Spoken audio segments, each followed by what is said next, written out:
आज हम लोग तत्व शुद्धि की चर्चा करेंगे।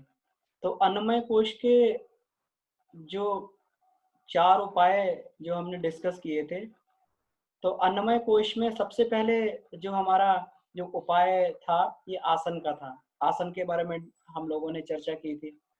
इसके बाद उपवास होता है, तो उपवास की भी कल उपवास और आहार शुद्धि की महिमा की चर्चा हम लोगों ने की, कि उपवास और आहार शुद्धि किस प्रकार से हमारे लिए उपयोगी रहता है और ये क्यों करना चाहिए। आज आज तीसरा पार्ट है हमारा तत्व शुद्धि का, यानी एलिमेंट प्योरिफिकेशन का पार्ट है।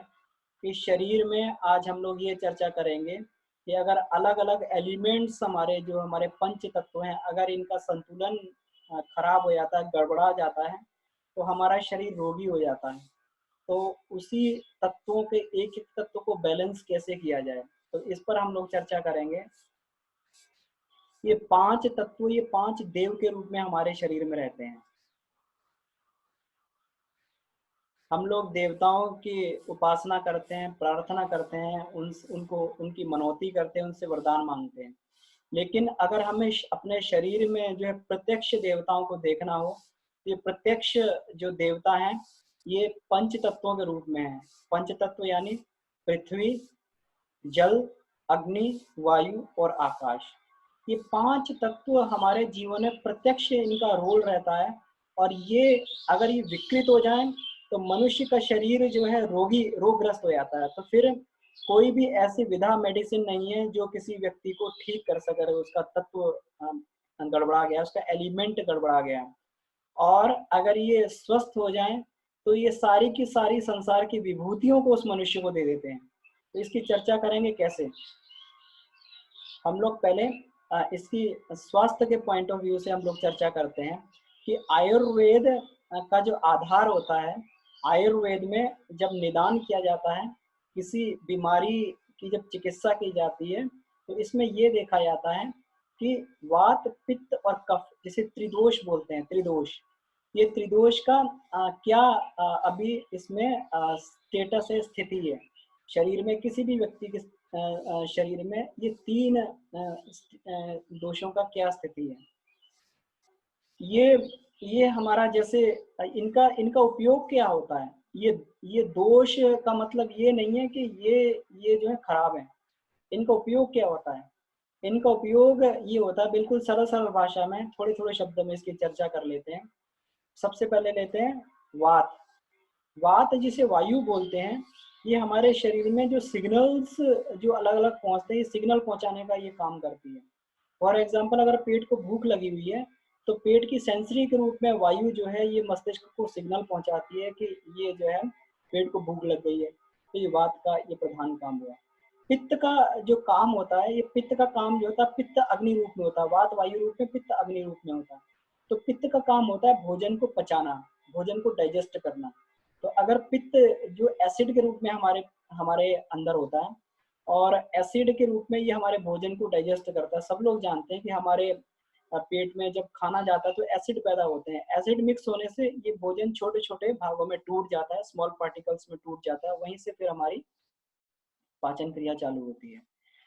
इसके बाद नेक्स्ट जो है कफ। कफ हमारे शरीर में जल रूप में विद्यमान होता है, वाटर रूप में कफ विद्यमान होता है। और इसका प्रत्यक्ष प्रभाव ये देखने को मिलता है कि जैसे ही हमारे शरीर में कोई भी हमारे शरीर में जो इंट्रूडर्स होते हैं, बैक्टीरियाज होते हैं, वायरस अटैक करता है, वायरल अटैक होता है, तभी हमारी जो म्यूकस ग्लैंड है, ये म्यूकस का सिक्रेशन चालू कर देती है। हम लोगों ने देखा होगा, कभी कोई इन्फेक्शन हो तो जुकाम हो जाता है, खांसी हो जाती है, खांसी से कफ आने लगता है। इसका इसका मतलब यही है कि जब जुकाम हुआ, तो जुकाम में क्या हुआ कि जैसे इस शरीर के सिस्टम ने ये आइडेंटिफाई किया कि कोई इंट्रूडर से जो है बाहर से अंदर घुस गए हैं, कोई बैक्टीरिया अंदर घुस गए हैं, तो वो क्या करते हैं, शरीर के म्यूकस ग्लैंड्स जो हैं, ये अपने ये क्या करती हैं, ये म्यूकस को निकालना बॉडी में अलग अलग जगह से चालू कर देती हैं। नाक वाले जो पार्ट होते हैं, यहाँ से म्यूकस निकलता है। ये ये जो है छाती में म्यूकस निकलता है। तो जहां जहां भी हमारे वाइटल पार्ट है, जो एंट्री पॉइंट्स है, वहां म्यूकस निकल जाता है, और म्यूकस जो है अपने अंदर उन बैक्टीरिया को ट्रैप कर लेता है। ट्रैप करके जब खांसी आती है तो खांसी के साथ में उस म्यूकस को, बलगम को बाहर फेंकते हैं। तो इससे क्या मतलब है, इससे मतलब ये हुआ कि अंदर से वो म्यूकस के साथ में बैक्टीरिया को बाहर फेंका जा रहा है। लेकिन हम लोग जनरली जनरली क्या करते हैं, जनरली हम लोग जो है जुकाम हुआ तो जुकाम की दवा खा लेते हैं, और खांसी हुई तो खांसी की दवा खा लेते हैं कि खांसी को रोक दिया जाए। तो वास्तविक जो जो समस्या है वो ना तो खांसी है, ना जुकाम है, ना बुखार है। ये शरीर के ऐसे सिस्टम है जो रोग प्रतिरोधी क्षमता को एक्टिवेट करते हैं, और एक्टिवेट होने से जो इसमें जो कचरा जमा हो गया है, जो टॉक्सिक जमा हो गया है, इनको बाहर फेंक देते हैं। तो इसीलिए अगर जुकाम हुआ है, अगर खांसी हुई है, तो और अगर बुखार हुआ है, तो इसका मतलब ब्लड में कहीं ना कहीं इम्प्योरिटीज मिक्स हो गई हैं, शरीर के अलग अलग पार्ट में इम्प्योरिटीज मिक्स हो गई हैं। तो उस समय शरीर के शोधन का प्रयास किया जाए। गिलोय कालमेघ का काढ़े को जो है, गिलोय कालमेघ का काढ़ा उबाल के खाली पेट पिया जाए। तुलसी अगर है तो तुलसी और गिलोय, अदरक, गुड़ और काली मिर्च का, ये पांचों चीजों का काढ़ा बना के पिया जाए, तो इससे ब्लड प्योरीफाई होता है। तो उस समय जुकाम और खांसी की दवा नहीं लेनी पड़ेगी। जैसे शरीर को ये मालूम पड़ेगा कि ब्लड प्योरीफाई हो गया है, और तो ये बिल्कुल अपने आप ये खांसी और जुकाम बिल्कुल बंद हो जाएगा। ये बिल्कुल शरीर की सेंसरी बहुत मजबूत होती है, ये सेंसरी तुरंत सेंस कर लेती है कि बॉडी में क्या हो रहा है। बाहर की सेंसरी भी इतना बढ़िया नहीं होते, बाहर के जो हमारे सेंसरी जो डिवाइसेस हैं इतनी बढ़िया नहीं होती जितनी अंदर की डिवाइस बढ़िया होती हैं।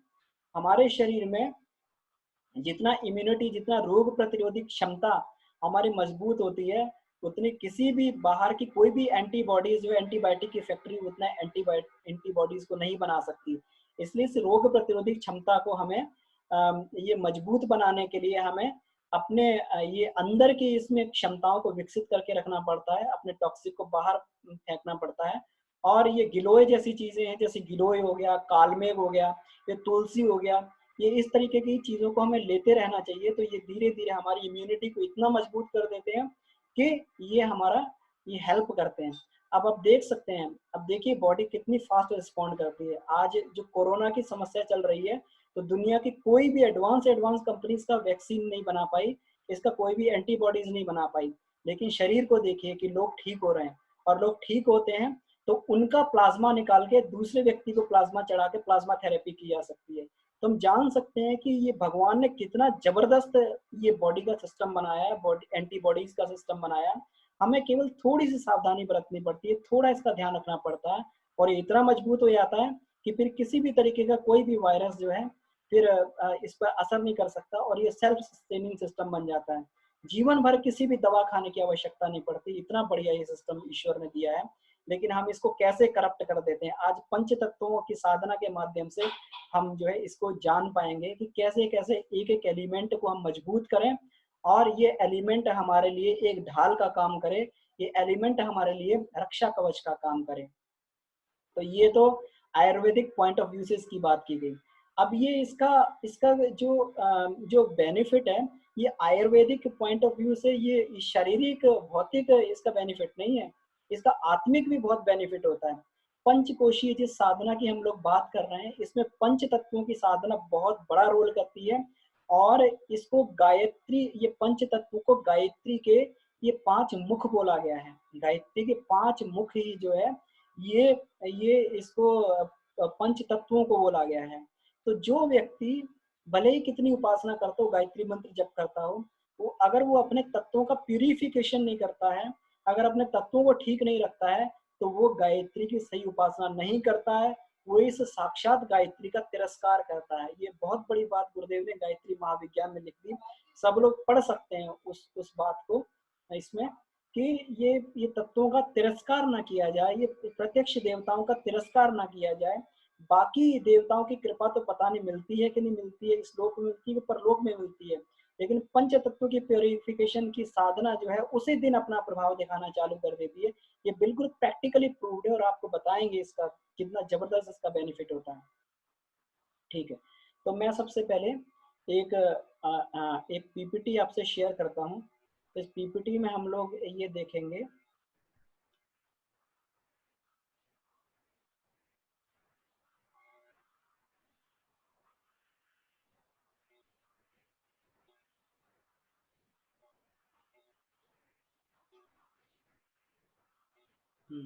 इसमें ये भी विजिबल नहीं हो रहा। इसमें देखते हैं।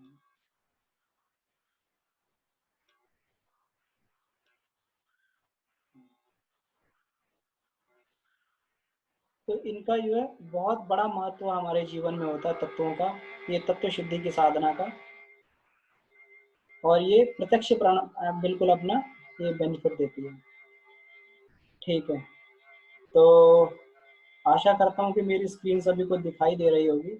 नहीं दिखाई दे रही होगी तो हैंड रेज कर दीजिएगा। अब चल रही है भैया, दिख रही है। जी, अब देखिए इसमें हर एक तत्व का रोल कहाँ कहाँ पर ये हमारी बॉडी में होता है। सबसे पहले वायु तत्व की चर्चा की गई है कि वायु तत्व की अगर हमारे अंदर गड़बड़ी हो जाए, अगर वायु तत्व प्यूरिफाई ना हो तो इसे गठिया, जिसे गठिया बोलते हैं, जॉइंट पेन बोलते हैं, लकवा जिसे पैरालिसिस बोला जाता है, दर्द, अकड़न आदि रोग पैदा हो जाते हैं, बॉडी पेन जिसे बोलते हैं, अकड़न जिसे स्टिफनेस बोलते हैं, ये केवल और केवल वायु तत्व की गड़बड़ी से होता है। जल तत्व की गड़बड़ी से हमारे शरीर में ये जो होता है, ये जलोदर जिसे बोलते हैं, ये जलोदर संबंधी ये समस्याएं इसमें पैदा हो जाती हैं। जलोदर जो होता है ये जिसे बोलते हैं कि लीवर का बढ़ जाना, स्प्लीन हो जाना, पानी भर जाना, इसमें जो है तो ये सारी समस्याएं जो है ये जलोदर समस्याएं कहलाती हैं। पेट में पानी भर जाना, पेचिश हो जाना, प्रमेह, जो लेडीज को ये प्रमेह की समस्या हो जाती है, जो इसमें जिसे अपन ये बोलते हैं इसमें श्वेत प्रदर वगैरह जो बोलते हैं, तो ये लिक्यूरिया बोलते हैं, तो इस तरीके की समस्याएं पैदा हो जाती हैं। स्वप्न दोष जो भाइयों को होता है, प्रदर, जुकाम, खांसी, ये सब जो है जल तत्व की गड़बड़ी से होते हैं।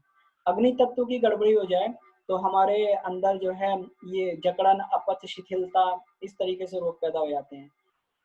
और ये पृथ्वी और आकाश तत्व जो हैं ये प्रत्यक्ष रूप से हमारे शरीर को तो कोई इसमें रोगों में तो इसकी भूमिका नहीं होती, लेकिन ये स्थिर रूप से हमारे शरीर को क्या बेनिफिट और क्या ये क्या प्रभाव करते हैं, तो ये मोटा, पतला, लंबा, ठिकना, गोरा, काला, कुरूप, कोमल, सुदृढ़, ये सारे पृथ्वी तत्व के कारण हमारे शरीर में होते हैं। और जो आकाश तत्व है ये हमारी, कोई व्यक्ति चतुर है या मूर्ख है, सदाचारी है या दुराचारी है, नीच है या महान है, या वो तीव्र बुद्धि वाला है, दूरदर्शिता वाला है, खिन्न रहता है, प्रसन्न रहता है, या गुणकर स्वभाव, आकांक्षा भावना, आदर्श, लक्ष्य इत्यादि, ये सारी बातें ये आकाश तत्व से संबंधित होती हैं। अब देखिए इनको प्योरीफाई कैसे करते हैं, एक एक इसमें तत्व को देखते जाएंगे यहाँ से। सबसे पहले जल तत्व की शुद्धि होती है, तो जल से जो शरीर और वस्त्र की शुद्धि होती है। तो जल का उद्देश्य केवल जो है ये अपना मैल को छुड़ाना नहीं है। जब अपन पानी से नहाते हैं तो केवल मैल नहीं छूटता है इससे, इसमें जल में नाइट्रोजन, ऑक्सीजन होती है, इससे बॉडी चार्ज हो जाती है। अध्यात्म की भाषा में कहें तो इसको विशिवा ऊर्जा बोलते हैं, जल में विशिवा ऊर्जा होती है।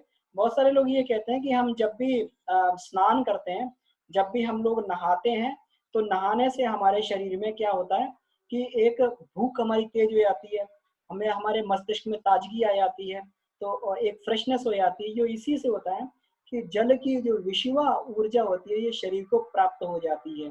तो ये बिल्कुल लेकिन जबरदस्त काम करता है नहाना जो है। अब इसमें इसका प्योरिफिकेशन कैसे किया जाए, जो हम ऊषा पान का अभ्यास आपको प्रतिदिन बता रहे हैं, ये ऊषा पान के अभ्यास से ही हम लोग जल तत्व को प्योरीफाई करते हैं। तो सुबह उठ के शौच जाने से पहले, टॉयलेट जाने से पहले पानी को पी लिया जाए। पानी को घूंट घूंट करके पी सकते हैं तो घूंट घूंट करके पिए, और साथ में मंत्र लेखन करें या कोई अच्छी चीज पढ़ें। तो इससे दो फायदे होंगे, एक तो दिन भर के लिए आपका पेट साफ हो जाएगा, दूसरा दिन भर के लिए सकारात्मक सोच, सकारात्मक विचार आपको मिल जाएंगे, तो आकाश तत्व प्योरीफाई होगा। तो सुबह अगर घूट घूट करके पानी पिया जाए, स्वाध्याय किया जाए, तो उससे दो तत्वों का प्योरीफिकेशन हमारा हो जाता है। और समय नहीं है, अगर मान लीजिए इतना जल्दी नहीं उठ पाए हैं, आधे पौन घंटे का समय नहीं है, तो फिर जिस समय भी सो के उठते हैं उस समय पहला काम ये पानी पीने का किया जाए, उकड़ू बैठ के, जो उकड़ू बैठा जाता है, उकड़ू बैठने का मतलब हुआ जो हमारे ट्रेडिशनल टॉयलेट्स होते थे बिना कमोड के, तो उन पर हम लोग जिस तरीके से बैठते थे उसको उकड़ू उकड़ू मुद्रा बोलते हैं। तो उकड़ू बैठ के पानी को घूट घूट करके पी लिया जाए, और उसके बाद में 3 आसन जो आपको बताए हैं, जो हम प्रतिदिन इसकी प्रैक्टिस करते हैं, ताड़ आसन पेट को साफ करने के लिए, स्टमक को साफ करने के लिए, त्रियक स्मॉल इंटेस्टाइन को साफ करने के लिए, और कटी चक्रासन जो हमारी लार्ज इंटेस्टाइन इसको साफ करने के लिए 3 अभ्यास कर लेने चाहिए। और उसके बाद में हमें फ्रेश होने के लिए जाना चाहिए। तो बिल्कुल हमारे अंदर की कब्ज साफ हो जाती है और बिल्कुल हमारा बॉडी का टॉक्सिक जो है धुल जाता है। इसके बाद जो नेक्स्ट इसमें आती है चीज जो आती है वो यह होती है कि पानी कभी भी अगर खारी हो या ऑयली पानी हो तो इसको उबाल के पीना चाहिए। खारी और ऑयली पानी पीने से भी अन्नमय कोश में विकार पैदा होता है। तो आजकल तो आरओ उपलब्ध है, और आरओ उपलब्ध नहीं है तो पानी को उबाल के और छान कर उसका सेवन किया जा सकता है, तो बिल्कुल बढ़िया हो जाता है। एनीमा एनीमा अगर आप जानते हो तो एनीमा लेकर भी सफाई की जा सकती है, या लघु शंख प्रक्षालन की अगर आपको क्रिया आती हो तो लघु शंख प्रक्षालन की क्रिया कर सकते हैं। नहीं तो किसी कुशल योग चिकित्सक के अंडर गाइडेंस में लघु शंख प्रक्षालन की प्रक्रिया की जा सकती है। हम लोग गायत्री साधना मंदिर पर महीने में 1 दिन जो है गुड़गांव में लघु शंख प्रक्षालन की क्रिया करवाते हैं। तो नेक्स्ट टाइम हम लोग जब मिलेंगे तो ये क्रिया हम लोग ये करेंगे।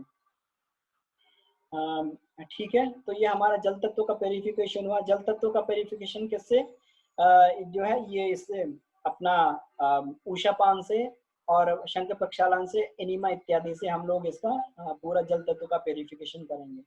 अब दूसरे इसमें आते हैं, दूसरे तत्व पर आते हैं। दूसरा तत्व होता है अग्नि तत्व का प्यूरिफिकेशन कैसे किया जाता है। तो अग्नि तत्व यानी सूर्य के प्रकाश के संपर्क में आना। तो अग्नि तत्व जब अपन प्यूरिफाई करते हैं तो कैसे करते हैं, इसमें सूर्य की सुबह की धूप को लिया जाए। सुबह की धूप नहीं मिलती तो किसी भी समय की धूप को ले लिया जाए। तो सूर्य की सुबह की धूप में जो है ये अल्ट्रा वायलेट और अल्फा वायलेट, ये 2 किरणें होती हैं, अल्ट्रा वायलेट और अल्फा वायलेट। ध्यान दीजिए, वैसे तो अल्ट्रा वायलेट और अल्फा वायलेट को नुकसानदेह बताते हैं, लेकिन ये किरणें हमारे लिए इतनी उपयोगी होती हैं कि ये बॉडी के पूरे हमारे टॉक्सिन्स को दूर करती हैं जो सुबह के समय मिलती हैं। तो अगर गीले कपड़े पहन के अगर बदन भीगा हुआ हो तो भीगे बदन से अगर हम सूर्य की किरणें अगर लेते हैं तो ये हमारी बॉडी बिल्कुल एकदम चार्ज हो जाती है, क्योंकि पानी में सूर्य की ऊर्जा को खींचने की अधिक शक्ति होती है। अगर नहीं है तो उसमें ये काम कर सकते हैं, उसमें सूर्योपस्थान की क्रिया होती है। जब सुबह सुबह जल चढ़ाने जाएं, जब अर्घ्य दान दें तो उसी में से थोड़ा सा जल लेकर उसको दोनों हाथों में रगड़कर उसको सूर्य भगवान की तरफ हथेलियां कर दें, और सूर्य भगवान की तरह हथेलियां करके उसको 5 बार गायत्री मंत्र बोलें। 5 बार गायत्री मंत्र बोल के उसी जो है गीली हथेलियों को अपने सिर पर और मस्तक पर स्पर्श कर लें, तो इससे बुद्धि और मेधा बढ़ती है। जो बच्चे पढ़ाई में कमजोर होते हैं उनके लिए बहुत बढ़िया अभ्यास है, इसको सूर्य प्रस्थान का अभ्यास बोलते हैं। तो इस तरीके से हम लोग सूर्य की ऊर्जा को ले सकते हैं। कभी कभी जैसे सूर्य के फ्लैट कल्चर है, तो फ्लैट कल्चर में सूर्य की धूप नहीं मिलती है, तो जो लोग ऑफिस अटेंड करते हैं तो हम अपने ऑफिस में जब भी जाते हैं तो चाहे वो कितनी भी कड़ी धूप का महीना हो, मई जून का महीना हो, चाहे कोई भी महीना हो, हम लंच करने के बाद धूप में जरूर बैठने के लिए जाते हैं। तो धूप में जितने सहनीय हो उतनी देर धूप में जरूर बैठें।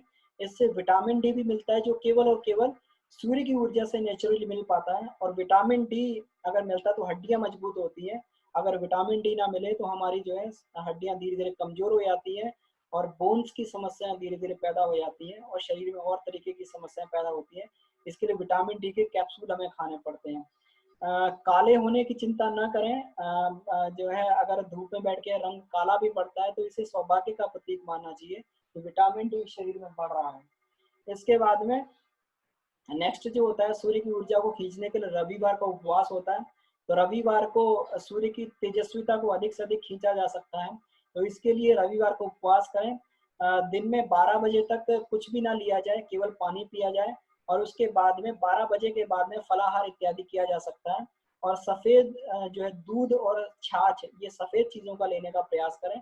इससे सूर्य की ऊर्जा जो अधिक से अधिक उस दिन मिलती है, तो रविवार का फास्ट ये किया जाए। इसका नेक्स्ट जो हमारा तत्व होता है ये वायु तत्व होता है। तो वायु तत्व की शुद्धि जो है ये हम लोग कर सकते हैं। सुबह सुबह प्रातः काल की जो ऊर्जा होती है, प्रातः काल की वायु होती है, बड़ी शुद्ध होती है, तो इसको हम लोग जो ले सकते हैं। सुबह मॉर्निंग वॉक करने जाएं तो इसको ऊर्जा को अधिक से अधिक लिया जा सकता है। जो वायु तत्व का शुद्धिकरण होता है ये प्राणायाम के द्वारा होता है। तो सुबह सुबह जिस प्रकार हम नाश्ता करके जाते हैं, पेट में अपना जो है खाने भोज्य पदार्थ लेके जाते हैं, उसी प्रकार फेफड़ों को जो है अगर अंदर गंदी वायु जमा है तो पूरा फेफड़ों का जो है पूरा वायु को बाहर निकाल के और ताजी वायु को भरा जाए।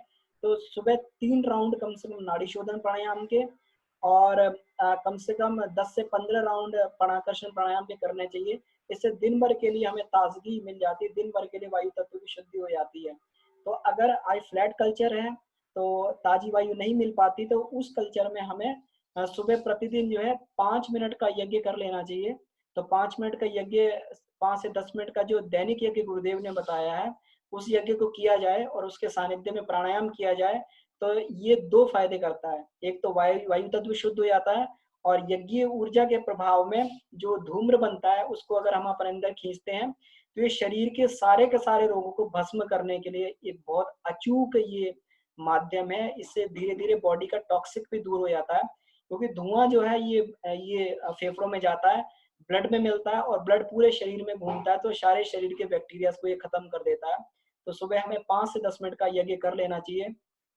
कोई भी मंत्र नहीं आता है तो गायत्री मंत्र बोलते हुए 11 आहुतियों को हम लोग जो है ये हवन कुंड में अग्नि को प्रदीप्त करके इसको कर सकते हैं। एक दिन हम लोग यहाँ पर डेमो भी करेंगे कि किस तरीके से हम लोग इसको डेमो कर सकते हैं, रोज के यज्ञ का डेमो। तो उसमें अगर आपको लकड़ी मिलती है तो ठीक है, नहीं तो गाय के उपला अगर मिलता है और कपूर जला के उसको जो प्रज्वलित कर लें और प्रज्वलित करके उसमें 5 से 11 आहुतियां उसको दे दें। अगर ये भी नहीं होता है तो एक बलि वैश्य पात्र आता है, तो बलि वैश्य पात्र को गैस पर रखकर जलाएं और जो अपनी पहली जो रोटी बनती है, रोटी में से एक टुकड़ा तोड़ लें, उसमें घी और गुड़ मिलाकर और थोड़ा हवन सामग्री मिलाकर 5 आहुतियां जो है जो तांबे की प्लेट होती है वो रेड हॉट हो जाती है तो उस पर जो है चढ़ा देंगे। तो इस तरीके से हमारा बलि वैश्य यज्ञ हो जाता है। वो करते हैं बैठे हैं। तो इसमें हमें सामग्री अगर प्योर नहीं मिलती है, शांति कुंज से बड़ी बढ़िया सामग्री आती है, अगर नहीं मिलती है तो इसके लिए सामग्री बनाने का तरीका भी बताया गया है। चंदन चूरा, देवदारू, जायफल, इलायची, जावित्री, अगर तगर, कपूर, छार छबीला, नागर मोथा, खस कपूर, कचरी, मेवाएं इत्यादि जो होती हैं ये थोड़ी थोड़ी जौकुट बोलते हैं, जौकुट करके और घी में मिलाकर इसमें थोड़ा शक्कर मिलाकर ये बहुत बढ़िया ये हवन सामग्री बन जाती है। तो इसका भी हम लोग ये प्रयोग कर सकते हैं। तो इस तरीके से इसको हवन सामग्री बताते हैं। और वायु तत्व को प्योरीफाई करने के लिए हमें ये सांस जो है हमेशा नाक से लेनी चाहिए, मुंह से सांस नहीं लेनी चाहिए। ये जो है क्योंकि मुंह से सांस लेते हैं तो हमारे अंदर जो प्योरिफिकेशन का प्रोसेस है, प्योरीफायर हमारी नाक में लगे हैं तो ये वायु प्योरीफाई नहीं होती है और ये जब नाक से सांस ली जाती है तो वायु प्योरीफाई होकर हमारे अंदर जाती है। तो वायु तत्व की शुद्धि हुई। पृथ्वी तत्व की शुद्धि के लिए जो है ये बिल्कुल इजी है। जो मिट्टी जो होती है, साफ मिट्टी, इसमें विष को खींचने की क्षमता होती है। तो पहले जो अपने हाथों को, गंदे हाथों को जो है मिट्टी से मांजा जाता था। इसका उद्देश्य यही था कि हाथों में जो बैक्टीरियाज हैं, ये बैक्टीरियाज बिल्कुल प्योरीफाई हो गए, बैक्टीरियाज बिल्कुल खत्म हो जाते थे मिट्टी से हाथ मांजने से। तो आज के समय में ये मिट्टी साफ कहाँ से मिले?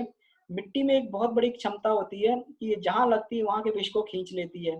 तो इसलिए जो छोटे बच्चे जो है, छोटे बच्चों को मिट्टी में खेलने के लिए छोड़ दिया जाए तो उनकी इम्यूनिटी जो है, इम्यून पावर बहुत बढ़ती है।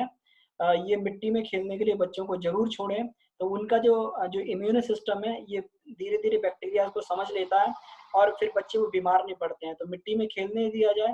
पहलवान लोग हमेशा मिट्टी के अखाड़ों में प्रैक्टिस करते थे, उद्देश्य यही होता था कि मिट्टी को अधिक से अधिक खींच लिया जाए।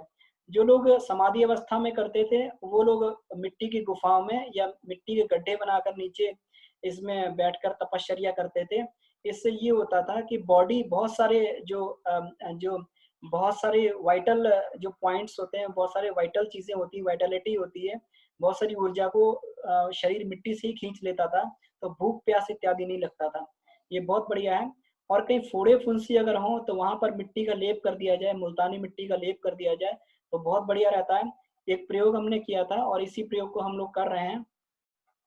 कहीं अगर बॉडी में आपके कोई समस्या हो, जो अगर स्किन संबंधी आपको दिक्कत हो, स्किन संबंधी अगर प्रॉब्लम हो, फोड़े फुंसी या स्किन पर झाई वगैरह या कोई खाज खुजली वगैरह होती है, तो ये मुल्तानी मिट्टी से स्नान करें प्रतिदिन, और मुल्तानी मिट्टी से स्नान करने के बाद में ये मिट्टी आराम से मिल जाती है, मुल्तानी मिट्टी किसी भी पंसारी की दुकान से, तो उसे भिगो के उसे स्नान करें, उसको कुछ देर शरीर पे लगा के रखें, धीरे धीरे धीरे धीरे शरीर की सारी समस्याएं ठीक हो जाती है।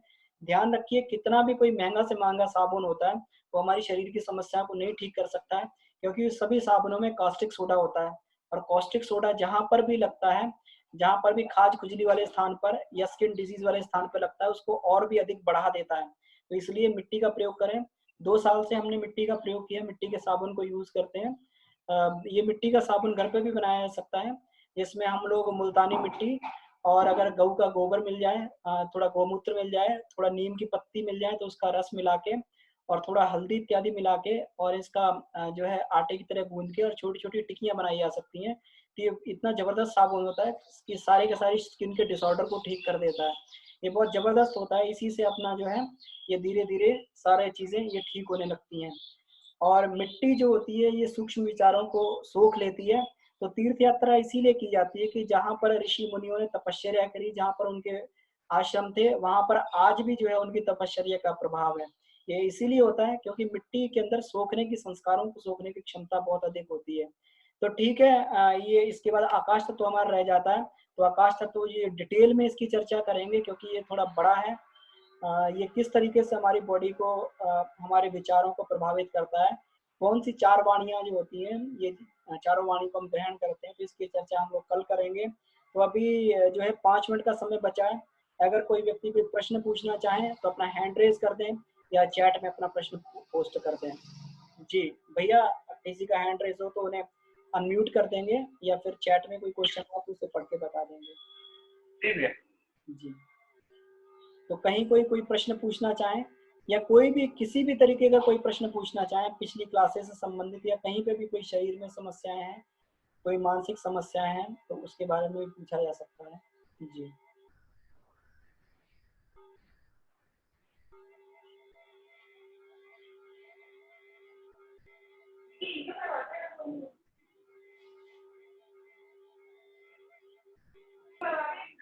इसमें भी एक काम कर सकते हैं, जैसे अगर कोई प्रश्न नहीं है तो मीनवाइल जो नए लोग हैं उनका एक बार इंट्रो ले सकते हैं, कि कुछ को शायद जानते नहीं है हम लोग सभी। जी आज शायद 2-3 लोगों ने और नया ज्वाइन किया है। एक तो वैसा किया जा सकता है कि अगर कोई 5 मिनट है तो एक दिन में एक जने को ही ले लिया जाए। जी जी जी, तो नए लोग हमारे बीच में कौन कौन जुड़े हुए हैं आज इसमें? एक तो आतिशी पांडे, तो ये तो अपने हेमंत भैया और दीदी हैं, सुची दी। जी एकता चावला जी हैं, एक हरदेश है, उन्होंने आज ज्वाइन किया है, गैलेक्सी A10 है। अक्षत शर्मा, इन्होंने भी आज नया ज्वाइन किया है। तो किन्हीं भी एक को ले लेते हैं। एक काम करता हूँ, मैं फिर पहले सुची दी को ऑन कर लेता हूँ। जी जी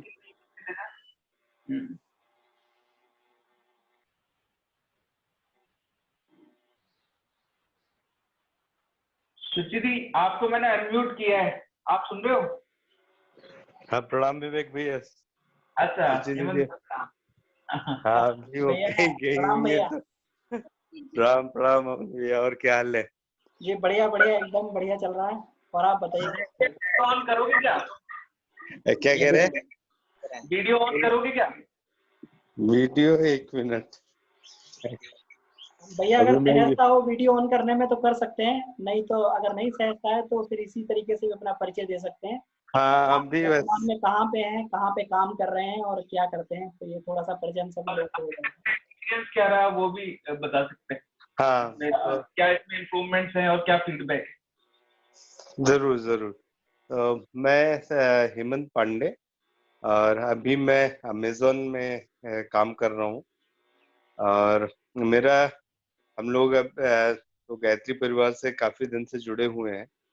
और मैं हम लोग ने अभी अन्नमय कोश की साधना शुरू की है। अमन भैया ने जैसे बताया था, खाना चबा चबा के खाना है, तो कोशिश कर रहे हैं कि अक्सर कई बार भूल जाते हैं, लेकिन फिर जब याद आता है तो फिर से करते हैं। और हमें तो काफी अंतर ये लग रहा है अन्नमय कोश कि उसमें कि जो पहले डाइजेशन सही नहीं होता था और कॉन्स्टिपेशन ये सब, वो सब में काफी आराम और दिन भर ऊर्जा बनी रहती है। और साथ साथ ध्यान जप करने से भी एक इसको मतलब ऐसा है कि शब्दों में नहीं वो किया जा सकता है, लेकिन ये है कि अलग ही अनुभव होता है और काफी मतलब अपने आप को खुद महसूस होता है कि आप किसी कोई ऊर्जा है या कोई शक्ति है जो आपको एक अच्छे मार्ग की तरफ ले जा रही है।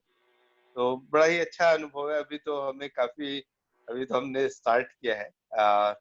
अ, मेरी पत्नी सुचि पांडे वो एक हाउसवाइफ है और वो काफी दिन से जुड़ी है और काफी मतलब उनका योगा अन्नमय कोश की साधना उन्होंने अब स्टार्ट की है, लेकिन जप और ध्यान प्राणायाम ये काफी करती हूँ।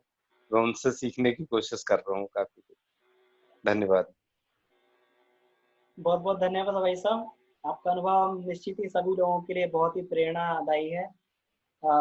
इसी तरीके से हम एक दूसरे के अनुभव से लाभ लेते रहेंगे। ठीक है। जरूर अमन भाई, आपका मार्गदर्शन हम लोग बहुत ही वो करते हैं कि आपने उसमें इस तरह का प्रोग्राम आप विवेक भैया ने होकर के बहुत ही अच्छा किया है। जी, तो आप बिल्कुल इसका श्रेय जो है विवेक भैया को जाता है और गुरुदेव आप सही बात है। सभी के मार्गदर्शक उनकी सूक्ष्म चेतना को। और ये भी कार्यक्रम जो ऑनलाइन चालू हुआ ये भी विवेक भैया ही इसका श्रेय। तो भैया ठीक है, एक दिन में इतना ही बहुत है। तो करें, वाइंड अप करें फिर? अमन भैया एक समस्या और बताओ। नमस्कार, प्रणाम सभी को। जी मैं कौशल्या बोल रही हूँ गुरुग्राम से ही। हमारे एक लड़का है, उनको इस टाइम ये जो डस्ट होती है ना, फसल निकलने वाली, उनसे एलर्जी होती है, उनको बहुत प्रॉब्लम होती है। इसका भी कोई है समाधान? बहुत बिल्कुल डॉक्टर को समाधान है। एलर्जी की समस्या के लिए एलर्जी इसलिए होती है क्योंकि हमारी इम्यूनिटी कमजोर है। तो जैसे भी हमारा थोड़ा सा भी डस्ट चली जाए या थोड़ा सा भी हमारे अंदर कोई भी बैक्टीरिया चला जाए तो तुरंत हमारे जो नाक चलना शुरू हो जाती है, जुकाम हो जाता है या फिर बॉडी में अलग अलग समस्याएं चालू हो जाती है। तो इसका मतलब यही एक सिग्नल है कि हमारी इम्यूनिटी कमजोर है। तो इस टाइम तो इस 1-1.5 महीना इतना परेशान हो जाता है, सूख जाता है वो, ये समझो बिल्कुल। तो उसमें क्या हो जाता है दीदी? हाँ जी, उसमें क्या हो जाता है इस टाइम में? तो सांस लेने में बहुत प्रॉब्लम होती है, सांस ही नहीं आता। वो दवाई लेके टाइम निकालता है 1-1.5 महीना। अच्छा, तो उसमें क्या कफ कफ जमा हो जाता है शरीर में? क्या हो जाता है? नहीं होता, सांस ही में ही बस ये जो लंग्स हैं ये सिकुड़ जाते हैं, क्या होते हैं पता नहीं। और उसको बहुत प्रॉब्लम होती है इस टाइम। वो जी अंदर कमरे में घुसा रहता है, बाहर डस्ट में निकलता ही नहीं 1-1.5 महीने। जी, तो इसका मतलब हमारे जो फेफड़ों में जब ये डेड स्पेस बन जाता है तो डेड हाँ स्पेस बनने से जो है 25-30% तक ही फेफड़े काम करते हैं, बाकी डेड स्पेस बन जाता है। तो उसके लिए सबसे पहले तो हम नाड़ी शोधन प्राणायाम करेंगे, कम से कम 3 राउंड जो नाड़ी शोधन प्राणायाम के बताते हैं, तो 3 से हाँ 5 राउंड करेंगे। तो इसमें पूरा का पूरा जो है इसमें अपना चेस्ट को फुलाएंगे और पूरा जो है सांस भरते समय और सांस छोड़ते समय पूरा जो है चेस्ट को पिचका देंगे एकदम। तो इस हाँ तरीके से हम लोग जो है ये नाड़ी शोधन प्राणायाम करेंगे। तो भावना ये करेंगे कि जो जितना भी फेफड़ों में डेड स्पेस है वो क्लियर हो रहा है और बैक्टीरिया अंदर से बिल्कुल जलकर बाहर आ रहे हैं। तो ये हाँ 3 प्राणायाम ये करें। उसके बाद कम से कम 10 प्राणायाम प्राणाकर्षण प्राणायाम के जो हम लोग बताते हैं इसमें बिना बंद के, क्योंकि उनको समस्या है, तो बिना बंद के और बिना इसके हमें ये अभ्यास करने हैं बिना कुंभक के प्राणाकर्षण प्राणायाम। उसमें भाव अच्छा यही करना है कि ये बिल्कुल जो प्राण अंदर जा रहा है प्राण पूरे फेफड़ों में जाके पूरे शरीर में प्राण फैल रहा है। तो ये कम से कम 10 से 15 राउंड ये करने हैं। और इसके बाद तीसरा प्राणायाम हमें सूर्य भेदन का करना है। सूर्य भेदन इसमें बहुत ही उपयोगी है। तो अंदर के बिल्कुल जितना भी कचरा जमा है तो ये अंदर फेफड़ों में गर्मी पैदा कर देगा और अंदर गर्मी पैदा करके सारे बैक्टीरिया को जलाकर सारे जितने भी टॉक्सिक है इसको जलाकर बाहर फेंक देगा। तो 3 प्राणायाम 3 चक्र नाड़ी शोधन, 10 से 15 राउंड ये प्राणाकर्षण और 10 राउंड कम से कम सूर्य भेदन के ये अवश्य किए जाएं। तो इससे हमारी वाइटलिटी बहुत मजबूत हो जाएगी। अगर यज्ञ अगर कर सकते हैं तो 5 मिनट का यज्ञ कर लें, बलि वैश्व यज्ञ कर लें और उसके सम्मुख भी बैठ के अगर प्राणायाम करेंगे तो वो और भी ज्यादा प्रभावी हो जाएगा। तो वो इस टाइम ही ज्यादा प्रभाव रहता है, फिर फिट हो जाता है। हेल्दी हो जाता है फिर तो। जी जी, तो ये किसी फसल जैसे चीज़ ही हम सरसों की कटाई होने शुरू होती है ना, हुँ, उस टाइम से शुरू, और जब तक ये बारिश नहीं हो लेगी तब तक उसको थोड़ी बूंदाबांदी, ये डस्ट नीचे ना जम ले तब तक रहे। ये इस समय ये होता है कि गेहूँ की कटाई इत्यादि चालू हो जाती है, भूसा के हाँ जो हाँ छोटे-छोटे हाँ, पार्टिकल्स इसी की है, वो कहते हैं इसी की एलर्जी है या क्या कुछ है। हाँ ये एलर्जी नहीं है, ये ब्लॉकेज है बेसिकली। तो अच्छा, ये बिल्कुल। ब्लॉकेज है, अगर ये ठीक हो जाएँगे तो फिर ये इसका मतलब हमारे फेफड़े अभी इतना सक्षम नहीं है कि इनको इनको जो झेल पाएँ। तो हाँ, झेल धीरे-धीरे पाए। हमारे लंग्स मजबूत हो जाते हैं प्राणायाम के अभ्यास करने से। अच्छा, तो उसको कहाँ फिर थोड़ा सा दिखाएं, चेकअप भी कराएं, तो कहाँ कुछ अपने चेकअप करवाने से बढ़िया प्राणायाम का ही अभ्यास किया जाए, डॉक्टर की सलाह भी हाँ ली जाए, डॉक्टर की सलाह भी ली जाए, इसमें मेडिकल जो डॉक्टर बताते हैं, तो हाँ मेडिकल टर्म्स में भी इसका इलाज किया जाए, जो भी डॉक्टर बताते हैं, लेकिन उसके साथ में प्राणायाम का अभ्यास ज़रूर किया जाए, 3 तरीके के हाँ प्राणायाम बताएँ। हाँ हाँ, ठीक है, थैंक यू। इससे बहुत ज़बरदस्त प्रभाव पड़ता है। मेरी पत्नी को भी ये समस्या थी, एलर्जी की समस्या थी। थोड़ी बहुत हाँ फूल होती थी, थोड़ी बहुत समस्या होने से समस्या हो जाती थी। तो हाँ उसमें डॉक्टर ने बताया था कि नाक की हड्डी बढ़ी हुई है। बहुत सारे लोगों को समस्या रहती है नाक की हड्डी बढ़ने की। हाँ तो हाँ उसमें नाड़ी शोधन और ये प्राणाकर्षण प्राणायाम किए गए, तो ये बिल्कुल ठीक हो गया। नहीं तो डॉक्टर लोग बताते हैं ऑपरेशन करवाना पड़ेगा नाक की हड्डी का। तो ये हाँ, बिल्कुल प्राणायाम बहुत ज़बरदस्त प्रभाव होता है। ये कहीं पे भी किसी भी समस्या को बिल्कुल ठीक कर देता है। नहीं ठीक है, ठीक है। हाँ, हुँ। बस ये कराया जाएगा उससे, तब जाके समाधान होगा। बिल्कुल, बिल्कुल। तो ठीक ठीक है, है ठीक है भैया, प्रणाम। जी, हाँ जी। तो आज की क्लास को यहीं पर वाइंड अप किया जाए विवेक भैया, टाइम हो गया है क्योंकि हम लोग 5-7 मिनट ऊपर ही हो गए हैं। हाँ भैया बिल्कुल। ठीक है। चलिए जो कोई क्वेश्चंस रह गए हम लोग कल की क्लास में ले लेंगे और कल हम लोग आकाश तत्व की शुद्धि के बारे में चर्चा करेंगे। ये शुद्धि सबसे अधिक इम्पोर्टेंट होती है, इन 4 तत्वों से भी ऊपर होती है। कैसे होती है कल देखेंगे इसको। ठीक है, शांति पाठ करते हैं। ओम